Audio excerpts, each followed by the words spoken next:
What was that? Why was it so awesome? And why the hell does no one talk about it? How? Seriously, how? This movie is amazing, dude. Like, absolutely amazing. One of the most surprising watches I've ever had ever since I started this whole DC Live tradition, and probably one of the most surprising movies that I've watched this year. I have a lot to talk about with this one, so let's not waste any more time and dive straight in. What's up, what's happening, what's going on? Welcome back to Animation. This is your fan of the animation, including TVs and movies as well. I'm your host, Jackson Small.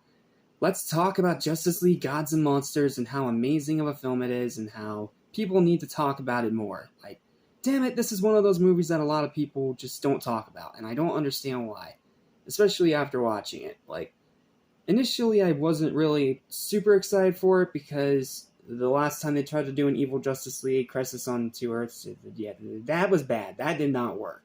But because of that, I kind of went middling expectations again on this one, and I was surprised to figure out I freaking loved it. Like, I love this one. There's a lot for me to say for this one with this written review, so sit back, relax, and enjoy, as I do my best to try to explain my opinion. Whoa, this one is probably one of the most surprising watches I've had so far this year, new movie or otherwise. Not that I thought this was going to be bad by any means, but after the last time they tried an evil Justice League, Crisis on Two Earths, which in my personal opinion was a huge flop, I tried to keep my expectations in the middle. But I'm happy to say that this is not only leagues better, pun unintended, LOL, better than that one, but probably one of the only movies of this marathon that can actually rival Flashpoint Paradox. Gods and Monsters is great. In this Elseworlds tale, we see a new iteration of the Justice League that's far different from the one we're familiar with. Wonder Woman, Bertha, is a jaded widow, Batman, Kirk, is a literal freaking vampire, and Superman is the son of Zod and not Jor-El. There are also a lot more ruthless and violent, not afraid to actually kill their enemies rather than just handing them over to law enforcement. But despite that, they're not actually villainous themselves.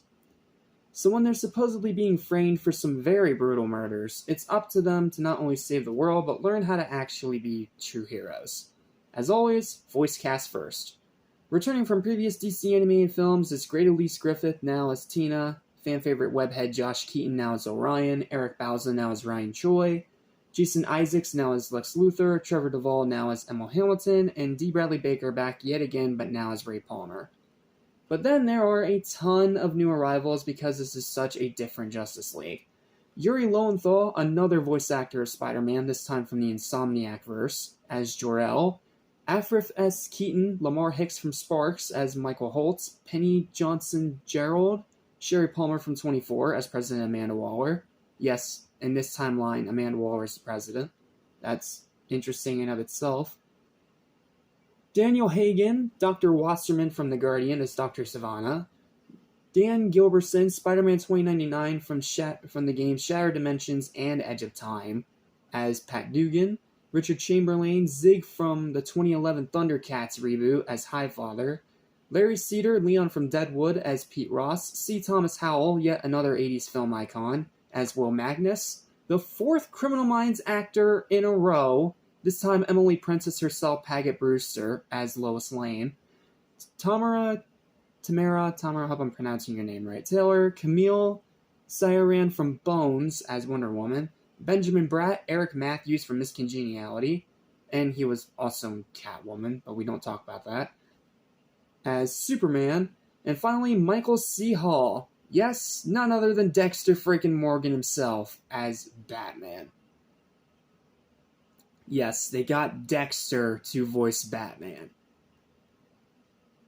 I don't know how they managed to do that, but it's awesome that that's a thing that now exists.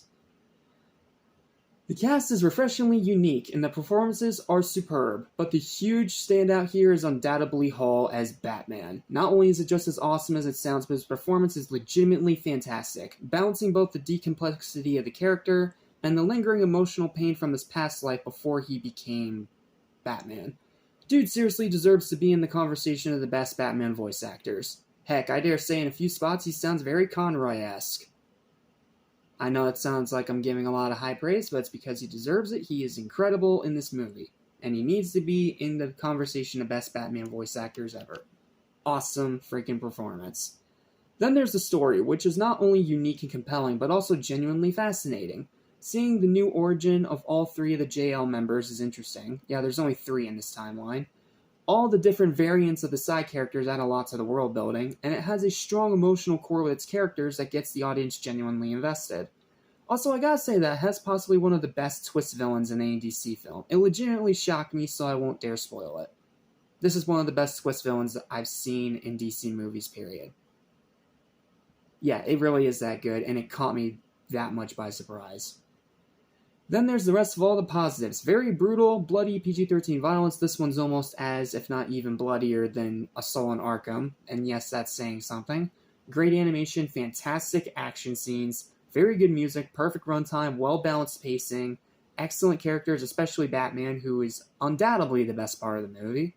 Superb world building, amazing writing, from Bruce Timm, believe it or not. Yeah, the same guy that made Batman the Animated Series and is about to make Batman Caped Crusader, is the one that wrote this movie, and his writing is just as amazing as ever.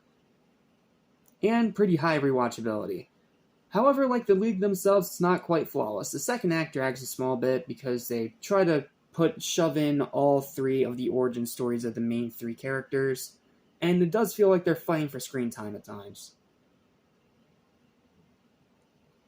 And the third act, as good as it is, feels like it's running out of steam a little as you start to feel the runtime. Yeah, as much as I really love the third act of this movie, it did result in me starting to feel the minutes passing by as it was happening.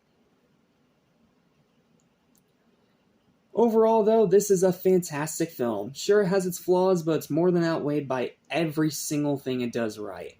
Mature, adult, compelling, fascinating, masterfully written by an absolute legend, incredibly voice acted, and very rewatchable. Justice League Gods and Monsters is a fantastic entry to the consistently strong DC animated film pantheon. Yeah, this is one that's going up there in the high tier. Final verdict for Justice League Gods and Monsters is an unexpected, very high, but very well deserved 9 out of 10. 9. Highly, highly recommended, and damn it, more people need to talk about it. Well, that's it. See you next time for Batman Bad Blood. We